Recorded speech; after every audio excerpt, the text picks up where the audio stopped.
Welcome to the Holistic Health Bites podcast. I'm your host, Andrea Nicholson, crime scene investigator turned functional health investigator.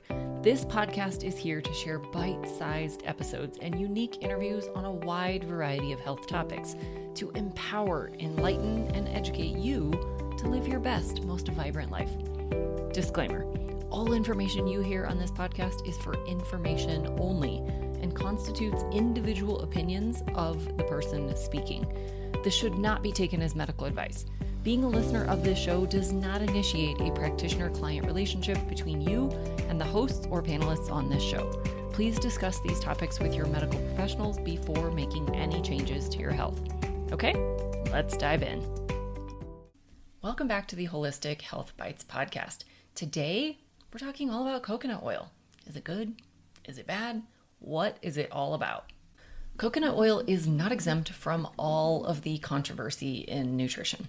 One week you'll hear its amazing benefits, the next week you'll hear that it's terrible for you and will cause all sorts of health problems.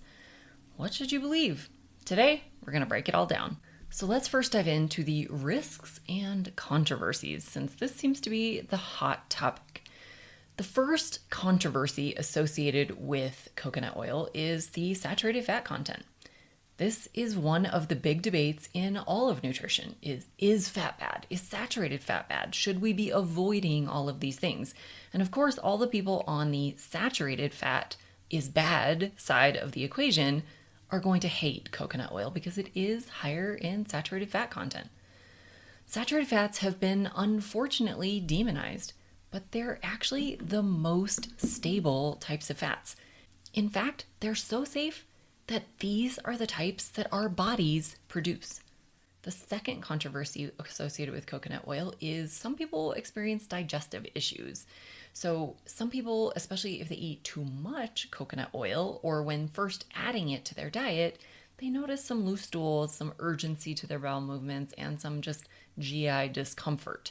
A lot of people find that this is a temporary situation. So I recommend that you add it very slowly in small doses and slowly increase over time, and you won't experience these issues.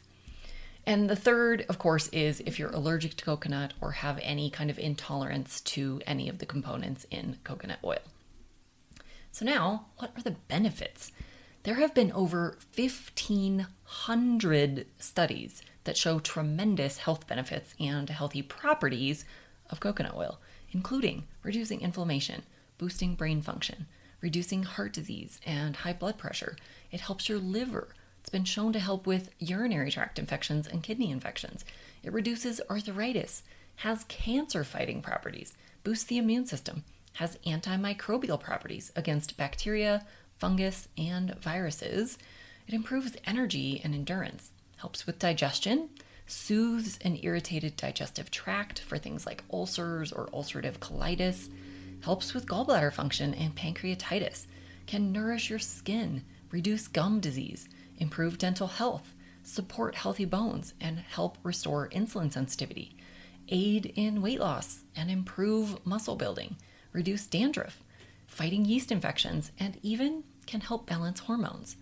So you can see why some people claim that this is a miracle product. The components of coconut oil are very different than many other oils on the market. Coconut oil is actually made up of several different fatty acids of varying lengths, including caprylic acid, capric acid, lauric acid, myristic acid, palmitic acid, stearic acid, oleic acid, and linoleic acid. So what sets this apart from other oils that you might get with your foods or that you might cook with? The main difference is the medium chain triglycerides or fatty acids that are found in coconut oil, caprylic, capric, and lauric being the main three. Medium chain triglycerides, or MCTs as you may have heard them referred to, are a great source of energy because of the way they're metabolized, which is very different than longer chain fatty acids. Longer chain fatty acids have to go through 26 different steps to be converted into useful energy.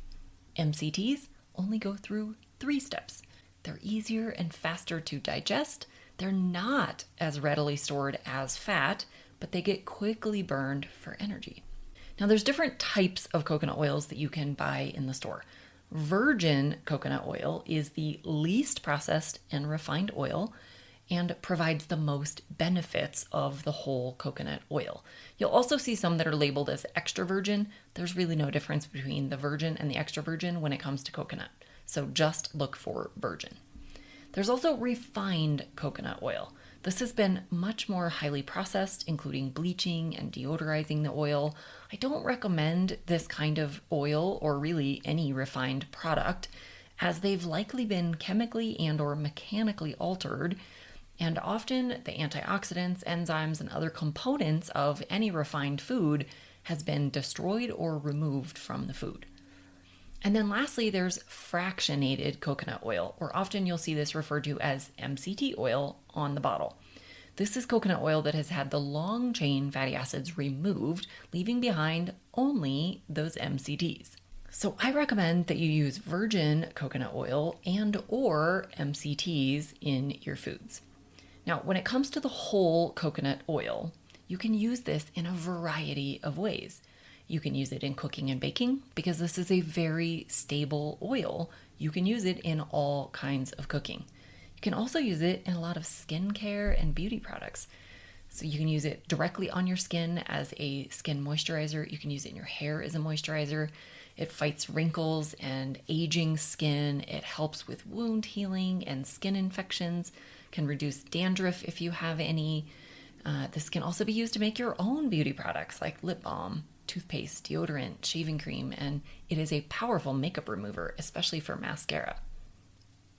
You can add this directly to your coffee to make a bulletproof or high-fat coffee, which adds creaminess, and it's an easy way to get a good dose of healthy fats. You can also use this in your dental care, either with just brushing with it, making your own toothpaste out of it, or even oil pulling, which is where you swish around the oil in your mouth for a while and then spit it onto the trash can, not down the drain. And this helps to pull toxins out of the teeth. It helps to kill off gingivitis and gum infections, and it helps to strengthen the enamel of the teeth. You can also use coconut oil to make your own household cleaners. It's great for products used in dusting, furniture polish, laundry, and you can even make your own hand soaps. So there you have it. Coconut oil really does have some amazing benefits with only a few potential drawbacks, most of which can be avoided with proper use. So always start slow with small amounts and increase slowly over time, especially if you're going to use MCT oil directly. Until the next, be well and vibrant. Thanks for being a faithful listener to the podcast. I'd love it if you left me a 5-star review on this podcast so that others can more easily find this valuable information. Did you know I also work one-on-one with clients?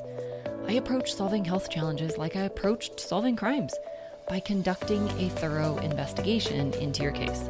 Sadly, hundreds of millions of people in the US have insulin resistance, prediabetes, and diabetes, and the vast majority have no idea. I'm here to fix that. If you struggle with low energy, stubborn weight, hypertension, sleep disturbances, or any other undesired symptoms, let's talk. All you have to do is schedule a free call. The link will be in the show notes. And no, you do not need to live near me.